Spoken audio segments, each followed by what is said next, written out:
All right, welcome back. We're going to do the second lesson in the solutions unit, and we're going to be talking about table F.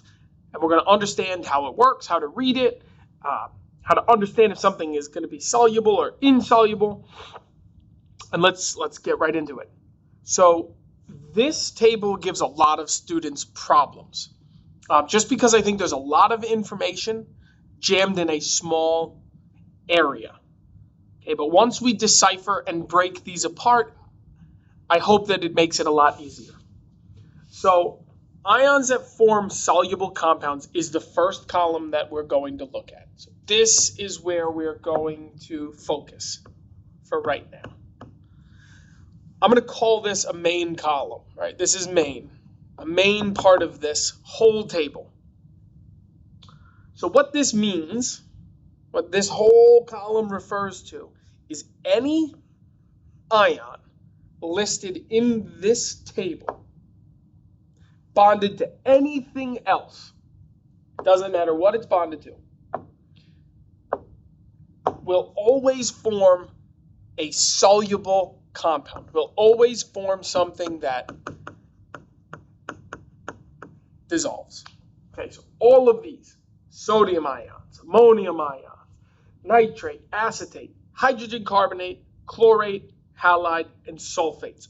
All of these in a compound will form a soluble solute.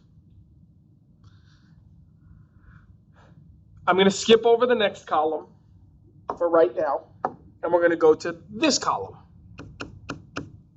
This is the same column as before. It's just that this time around we're talking insoluble. So this set of ions are the ions that will not dissolve in water. Okay, they do not dissolve. So anything with carbonate, chromate, phosphate, sulfide, and hydroxide, all of these do not dissolve. Okay, that's the first part of this table to understand. You have a dissolves column and you have a do not dissolves column. Next to each of those columns is a column called exceptions. Now, all this does, this is kind of how you read this table. We diagnose the compound's solubility using the two main columns. So we're going to say, my diagnosis of group 1 ions is that it's soluble. My diagnosis of phosphates are that they're insoluble. First we do that. Then we look into the exceptions. Okay, now the exceptions flip the original diagnosis. They make it opposite. What's nice is for a majority of the first column, there are no exceptions. None at all. So that makes things easy, right? Group 1s will always dissolve. Ammonium will always dissolve. Nitrate, acetate, hydrogen carbonate, and chlorate all are going to dissolve with no exceptions. There will never be a time that they cannot form a soluble compound. Halides, this is how I read this now. Halides dissolve in water. They always dissolve in water, except when bonded with silver, lead, or mercury 2. So an example of what I mean here is like MgCl. Is it soluble or not? Well, chlorine is a soluble ion, right? Chlorine is a soluble ion, and magnesium is not one of these three things listed in the exceptions. So magnesium chloride is soluble. But what about AgCl? Well, we go through the same process. We go, okay, chlorine forms a soluble compound, except when silver, lead, or mercury. And because we have this exception, and we're dealing with that exception right here, this original diagnosis of solubility is flipped. and this compound would be insoluble. All right. All right. Now on the other side of the table, it's the exact same process that you want to go through. It's just everything is flipped because the original diagnosis for anything on the other side of the table is that it is insoluble. So, for instance, if I say calcium carbonate. Calcium carbonate has calcium, yes. Calcium is a group 2 ion, so it's nowhere found on this side of the table. No, we got a reload going on.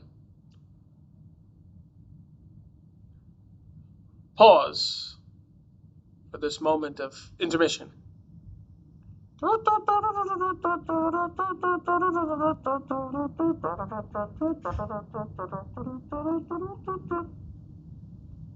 we go. And so, calcium is a group 2 ion. This is where we left off before our commercial break. It's not here anywhere. So we cannot classify calcium carbonate based on the calcium portion of the compound. But we can use the carbonate from this portion. Now, our original diagnosis of calcium carbonate would be that it is insoluble, right? What is it bonded to? It's bonded to calcium. Calcium is a group 2 ion. Carbonate violates its original diagnosis if it's group 1 or NH4. Calcium is neither of those things, so calcium carbonate would be insoluble. But if I were to do NH4 to CO3, ammonium carbonate, all right, there's two ways that we know that this is soluble. Number one, carbonate, insoluble, but when it's bonded to ammonium, it becomes soluble, right? The diagnosis flips. So ammonium carbonate would be soluble. The other way that we know that this is soluble is by using the NH4, because NH4 is always soluble, and since there are no exceptions, this is a soluble compound. So it really doesn't matter how you approach some of these. There are two ways to come up with the same exact classification of solubility. All right, so this is how table F works. I hope that helped. I hope that made it a little bit easier, even though there's so much on the screen right now, it might seem overwhelming, but it was the journey of how we got here that helps us kind of piece this together. All right, so I might make another video that kind of shows a couple more examples, a much more rapid situation instead of the explanation of the table. So be on the lookout for that. I'll call it like lesson 2.5 or something like that, which will just be table F practice. Great. I hope this helped. Make sure you like my videos, subscribe, ring that notification bell, and I will see you in lesson 3.